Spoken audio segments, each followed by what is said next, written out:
Has the West perhaps underestimated Vladimir Putin? I think the big mistake was not to negotiate directly between the U.S. and Russia for many, many years. And when President Biden came in, that was an opportunity for direct negotiations. We say many things about Russia, by the way. For example, it's often said in our press, you can't trust Russia, they intervene in Syria. And it's true in 2014, 2015. But the United States intervened in Syria years before that, secretly, covertly, in a very destabilizing way. So to my mind, there is absolutely means for negotiations, for understanding each other, for listening to red lines, for U.S. leaders thinking, well, if we were in Russia's position, how would we feel about X, Y, and Z? And I think if we had more of that, and by the way, also true of U.S. relations with China, we'd have a much safer world. Mm-hmm. How long can Russia's economy survive these sanctions? And how long is it before Russia depletes its foreign and gold reserves? You know, we can't tell everything that's going on, certainly, but I think the idea that the U.S. and European Union had about what and UK had about what the sanctions would accomplish was way overblown. They even called cutting Russia out from SWIFT the nuclear option at the time. A real nuclear option is quite different from that. And these sanctions do not have the weight that is assumed by the West. The point is there's a big world market. Russia trades with the Middle East. It trades with India. It trades with China, trades with Latin America.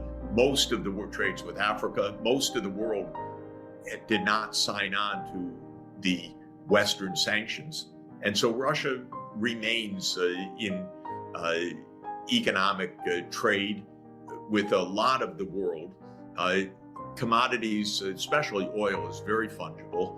Gas, not so much because you need infrastructure for the gas, but Russia is actually aiming to build pipelines, and that's quite plausible for making sure that Russian gas can be sold in Asia.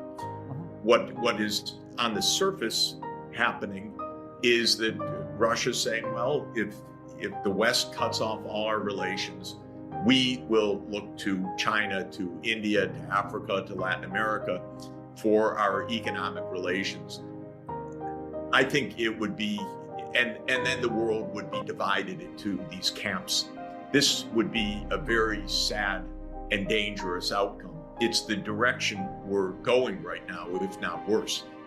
I would like to see this splitting of the world into separate camps to end. We don't really want another period of intense geopolitical conflict in this way, and we should try to take the off-ramp so that the world economy doesn't split in this way. Why have privatization efforts led to the collapse of huge companies, huge factories in parts of former Yugoslavia, parts of Eastern Europe? And then there are huge differences between the transition of Baltic countries, which have been very successful, and those, for example, in the Balkans. Well, there's a lot of geopolitics that is involved in this, and this I've written about quite extensively. Countries that were accepted into the Western fold quickly, a country like Poland, where I advised, or the Baltic states, which received financial assistance from the West, open arms and open markets, did quite well. Countries where there was a barrier, or you're on the other side of the divide, did much worse. And of course, in the former Soviet Union and former Yugoslavia, the breakup of those states was a calamitous economic event because it destroyed financial trade, division of labor, factors that went back many decades, and it was quite sudden. When I advised all of these countries, my main advice was to the West. It was to the United States and Europe. Provide financial backing so that there isn't an economic crisis. When I suggested that for Poland, my advice was heeded. When I suggested that for Yugoslavia as advisor to Prime Minister Ante Markovic, the Europeans and US said, no, we're not going to help federal Yugoslavia. Well, we know what happened. It broke to pieces. Whether that was inevitable or not is another matter, but my advice was not heeded. And then I was advisor to the economic team of President Gorbachev and then President Yeltsin, and actually also President Kuchma in Ukraine.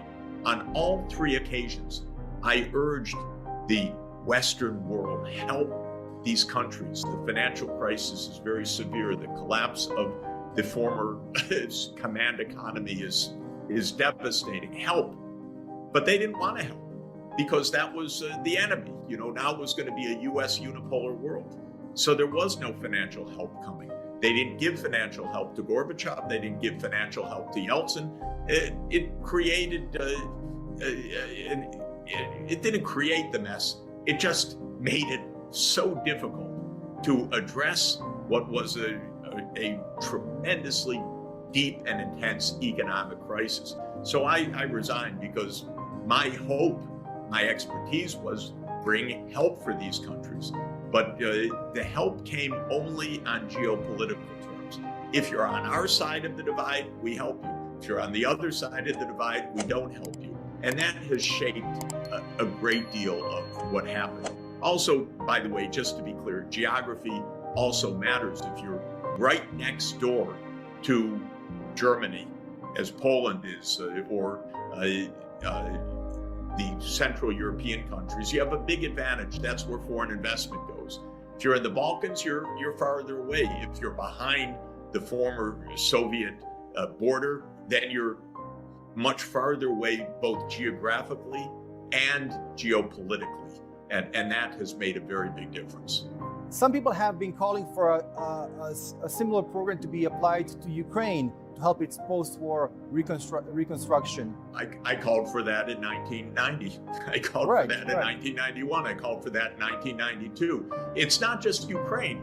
We should be helping with the broad economic transformation, also the Western Balkans, also Russia. Let's not make a new absolute divide of pain and misery for the next decades.